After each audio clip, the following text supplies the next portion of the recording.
हिंदू सनातन धर्म के अनुसार पृथ्वी पर समय को 4 युग में बांटा गया है। सृष्टि की शुरुआत में सबसे पहले आता है सतयुग, जो कुल 17 लाख वर्षों का है। सतयुग को कृत युग भी कहा जाता है। सतयुग के बाद आता है त्रेता युग, जो 12 लाख वर्षों का होता है। उसके बाद आता है द्वापर युग, जिसकी अवधि होती है 9 लाख वर्ष। और उसके बाद सबसे अंत में आता है कलयुग, जो केवल 4 लाख वर्षों का रहता है। सामान्यतः कलयुग को खराब माना जाता है, क्योंकि कलयुग असुरों का युग कहा जाता है। कलयुग में असुरों का राज माना जाता है। लेकिन फिर भी कुछ शास्त्रों के अनुसार कलयुग चारों युग में से सबसे श्रेष्ठ माना जाता है।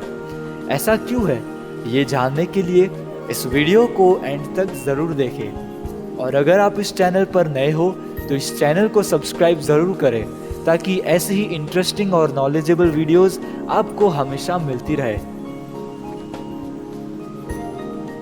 सतयुग, त्रेता युग और द्वापर युग, इन युगों को अक्सर पुण्य, भक्ति, धर्म, ज्ञान, वैराग्य से संपन्न युग माना जाता है। इन युगों को देवों का युग भी कहा जाता है। और कलयुग को अक्सर असुरों का युग माना जाता है। कलयुग में मोह, माया, लालच, द्वेष, ईर्ष्या, पापाचार और अधर्म का प्रकोप ज्यादा रहता है। इन सारी चीजों के बावजूद कलयुग को चारों युगों में से सबसे श्रेष्ठ समय कई बार कहा जाता है।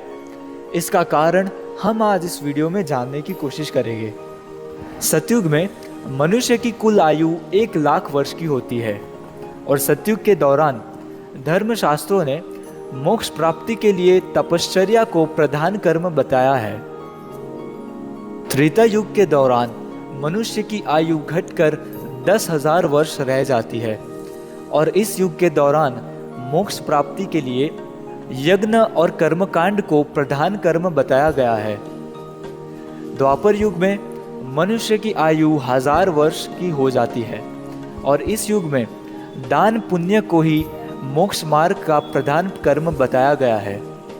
अब इन सारी चीजों को अगर देखा जाए तो तपश्चर्या करने के लिए लंबे आयुष्य और ढेर सारी शक्ति की आवश्यकता होती है। यज्ञ आदि कर्म कांड जो कई दिनों तक चलते हैं, ये करने के लिए भी शक्ति और समय और तो और धन की भी आवश्यकता होती है। दान पुण्य करने के लिए भी धन की आवश्यकता होती है। लेकिन कलयुग के मानव के पास इनमें से एक भी चीज नहीं है। ना तो इतनी शक्ति और आयुष्य है कि हजारों साल तक तपश्चर्या कर सके, ना ही इतना समय और धन है कि दिनों दिनों तक कर्मकांड यज्ञ आदि कर सके, ना ही इतना धन है कि दान पुण्य कर सके। इसीलिए कलयुग में इंसान के लिए मोक्ष का सबसे सरल और आसान तरीका बताया गया है, जो है भगवान का नाम स्मरण। नाम स्मरण भक्ति भगवान की 9 प्रकार की भक्ति में से एक प्रकार माना जाता है। भगवान का नाम स्मरण करने के लिए ना तो लंबे आयुष्य की जरूरत होती है, ना तो शक्ति की जरूरत होती है, ना तो धन और समय की जरूरत होती है। और इसका सबसे बड़ा फायदा ये है कि आप भगवान का नाम स्मरण उठते, चलते, बैठते, सोते हर क्रिया में आप कर सकते हैं। आपको इस क्रिया के लिए कोई विशेष समय निकालने की जरूरत नहीं पड़ती, ना ही कोई सामग्री की जरूरत पड़ती है।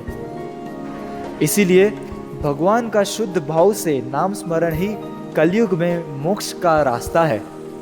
इसीलिए कई शास्त्रों में कई महापुरुषों ने ये कहा है कि कलयुग भगवान के भक्तों के लिए मोक्ष की प्राप्ति के लिए श्रेष्ठ समय है।